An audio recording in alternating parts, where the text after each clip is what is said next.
Hey guys, Hijinks here. Recently we beat Fallout 3 and all of the DLC unarmed. I'm a huge lover of One Piece and one of my favorite characters is Roronoa Zoro. So that had me thinking, can we beat Fallout 3 as Roronoa Zoro? We will not be doing the DLC this time, but if you'd like to see me run through him as Zoro, let me know, I can give it a go. This run essentially is that we have to use the sword for all of our combat. So without further ado, let's begin.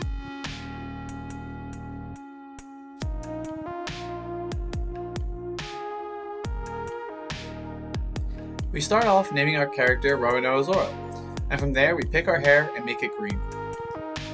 The beginning sequence is basically the same. Our special stats for the run are going to be a 10 in strength, a 1 in perception, this is because Zoro is always lost, a 10 in endurance, because Zoro does take a lot of damage in a lot of his fights, especially in the beginning of the anime. Charisma and intelligence I kept at a 5, I feel like he's pretty average in both of those stats.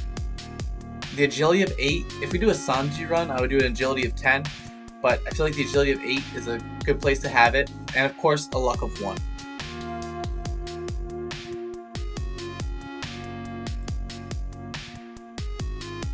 The fight against Butch and his friends played a lot like the Bellamy confrontation, where we just sat there and blocked. No matter what happens, don't fight back.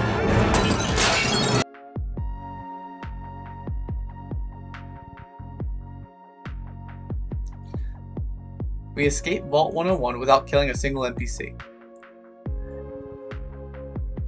We again run to Springvale for easy XP and hop into Megaton. Jericho's house has a sword, and that will be the sword we use for our run. The lock on his door is easy to pick, and so we're able to enter. We're able to sneak in, grab the sword, and leave. We agree to help Moira with the Super Duper Mart, and we fail to get Gob's help in finding our father. On our way out, we kill Mr. Burke and are forced to agree to help Moriarty with getting money from Silver. However, Zoro has honor and agrees to help Silver instead, and so we have to begin the Super Duper Mart quest. We fight off some mole rats and bloat flies along the way. As we approach the store, we help an Eyebot fight off some dogs. We have a small raider fight in the mart, and from there we find a Wasteland Settler outfit, which is the closest thing we have right now to Zoro's more casual wear. We turn the quest in and pay Moriarty to help us find our father, and then we begin the radiation quest for Moira.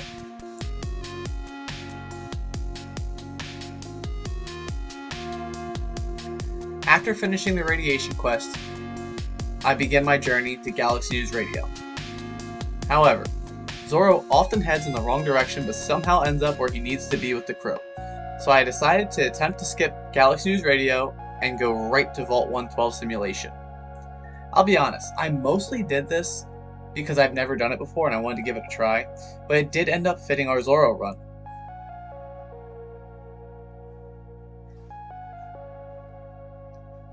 I fight off some vicious dogs, realize I see an area that spawns death claws, fight off a mole rat, and some ants that actually put up a pretty good fight.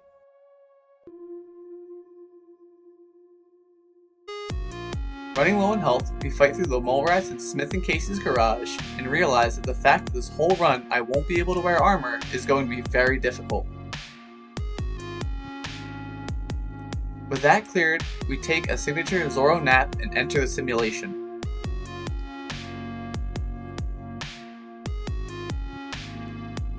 We head straight to the failsafe, rescue our father, and agree to journey with him to Rivet City.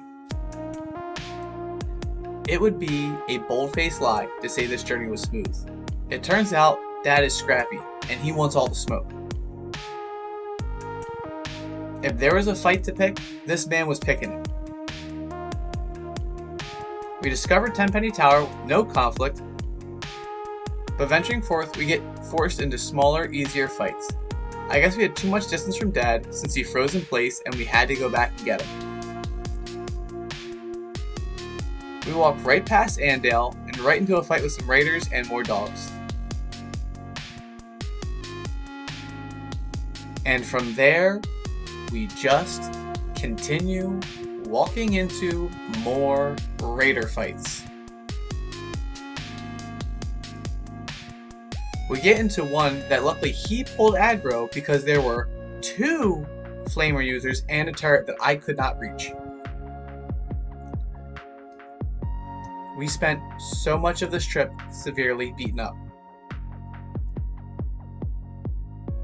Escaping the turret, we ran into Talon Company mercs. The first work was easy, only using a combat knife, but we get blindsided by a missile launcher.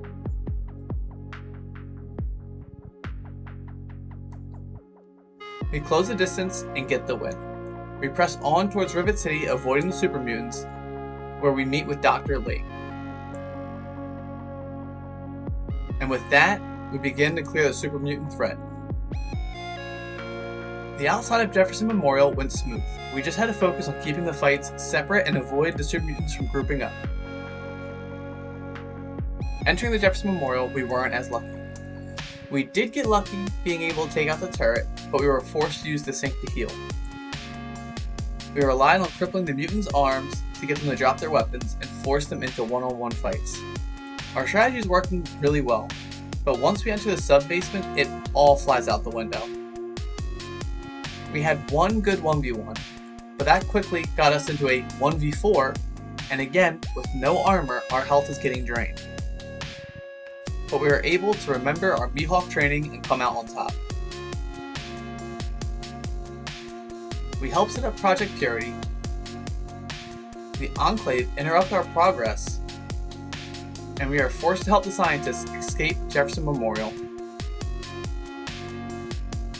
Dr. Lee summons the spirit of our late father and begins scrapping with every member of the Enclave in the Memorial, forcing us to prove that we are in fact the deadliest warrior and we can pierce their armor.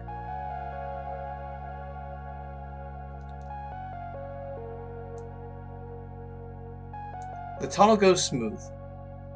We fight some ghouls, avoid the Enclave, and get everyone out of the tunnel and to the Citadel alive. Rothschild tells us to get the Gek, so on to Vault 87 it is.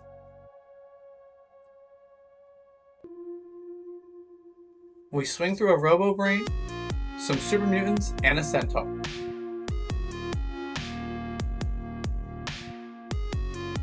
We get to Little Lamplight, enter Murder's Pass, and begin to fight our way through it. I am luckily able to dodge most of the bullets shot our way, and we are able to carve our way through the Super Mutants to get to Vault 87.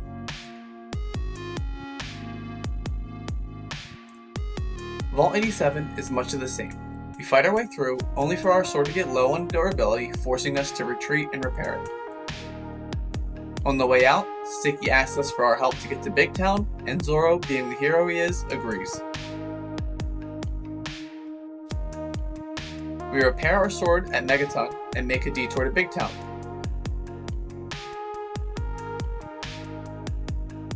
We get intercepted by the Enclave and fight them off, but unfortunately Sticky doesn't make it. A true hero would not let him die in vain, so we continue on and visit Big Town in his memory.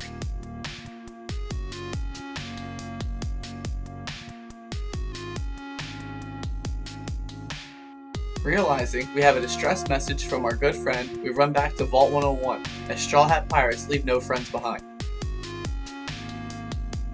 We get inside and realize this place is in shambles.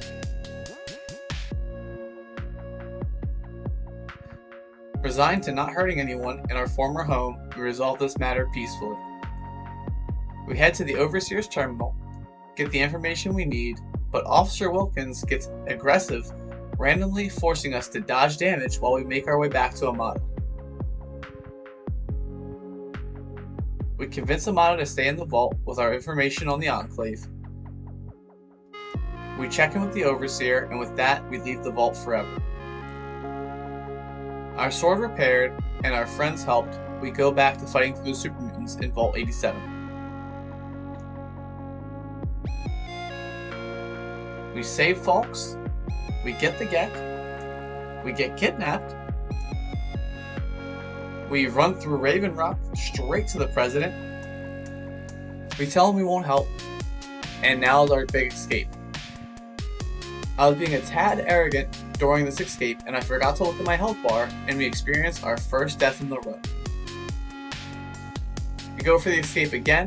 This time, I pay attention and keep our health in a good spot. We escape and begin helping Fox fight the Enclave.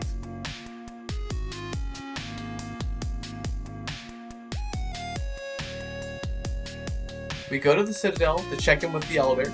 We launch our final attack on Project Purity with help from Liberty Prime. We run past the Enclave, entering the Rotunda, where we challenge Colonel Autumn. With the help from Sentinel Lions, we beat him and his friends. And we close out our run, doing as we had in Thriller Bark, and taking on a full blast of radiation so our friends can be safe.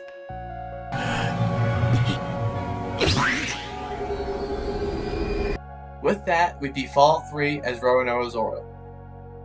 We only died one time this run. We completed 14 quests, discovered 12 locations, killed 24 people, killed 103 creatures for a total of 127 kills, picked 3 locks, hacked 2 computers, took 75 stim packs, used 0 Rad-X and 0 Rad-Away, and took 2 chems. And with that, the run is complete. I hope you guys enjoyed. Let me know what you guys think down below. Let me know any future run ideas that you'd like to see. We have some more things coming for a variety of games, and I'm looking forward to share that with you guys. Have a great day. Peace.